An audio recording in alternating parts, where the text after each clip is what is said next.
Cinema ఇండస్ట్రీలో తమ talent నిరూపించుకోవాలని ఎంతో మంది యూత్ కలలు కంటూ ఉంటారు.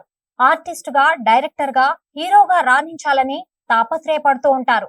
సినీ అవకాశాలు దక్కించుకునేందుకు శతవిధాలా ప్రయత్నిస్తూ ఉంటారు. అయితే కొన్ని సందర్భాల్లో అవకాశాలేమో గాని అవమానాలు ఎదుర్కోవాల్సి వస్తుంది. అవకాశాలు ఇస్తామని చెప్పి మోసాలకు పాల్పడడం లేదా కులం పేరుతో అవకాశాలు ఇవ్వకపోవడం వంటి ఘటనలు చోటు చేసుకుంటున్నాయి. ఇదే రీతిలో ఓ నటుడు అవమానాలకు గురయ్యారు. ఈ వేసవి సెలవుల్లో మీ పిల్లలకు ఇంటర్నేషనల్ స్టాండర్డ్ ఇంగ్లీష్ నేర్పించాలి అనుకుంటున్నారా? ఈ నెల 25 నుండి మే 26 వరకు మన బాన్సువాడ పట్టణంలో ప్రోమైన్స్ వారి ఆధ్వర్యంలో 6 నుండి 14 వయసు పిల్లలకు కేంబ్రిడ్జ్ వారి యంగ్ లెర్నర్స్ ఇంగ్లీష్ తరగతులు నిర్వహిస్తున్నారు. మరిన్ని వివరాలకు 9100323112 నెంబర్ పై సంప్రదించండి. ఒక పెద్ద సినిమాలో ఛాన్స్ వచ్చినా కూడా కులం కారణంగా అవకాశాలు కోల్పోవాల్సి వచ్చిందని ఆవేదన వ్యక్తం చేశారు. ప్రసాద్ బెహ్రా షార్ట్ ఫిలిమ్స్ తో ప్రేక్షకులకు దగ్గరయ్యారు. ఈ క్రమంలో ఆయన సినీ అవకాశాలను దక్కించుకున్నారు.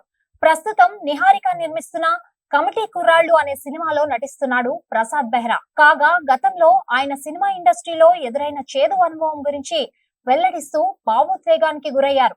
ఓ పెద్ద సినిమాకు డైరెక్టర్ గా అవకాశం వచ్చినప్పటికీ కులం కారణంగా ఛాన్స్ ఇవ్వలేదని తెలిపారు.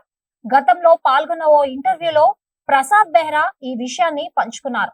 దీనికి సంబంధించిన వీడియో నెట్టింట వైరల్ గా మారింది. ప్రసాద్ బెహ్రా ఆ ఇంటర్వ్యూలో మాట్లాడుతూ ఓ పాపులర్ ప్రొడక్షన్ హౌస్ లో తనకు డైరెక్టర్ గా అవకాశం వచ్చిందని తెలిపారు. ప్రొడక్షన్ ఆఫీస్ కు వెళ్తే డైరెక్ట్ గా ఓకే చేసి అడ్వాన్స్ తీసుకోవడానికి పిలిచినట్లుగా చెప్పారు.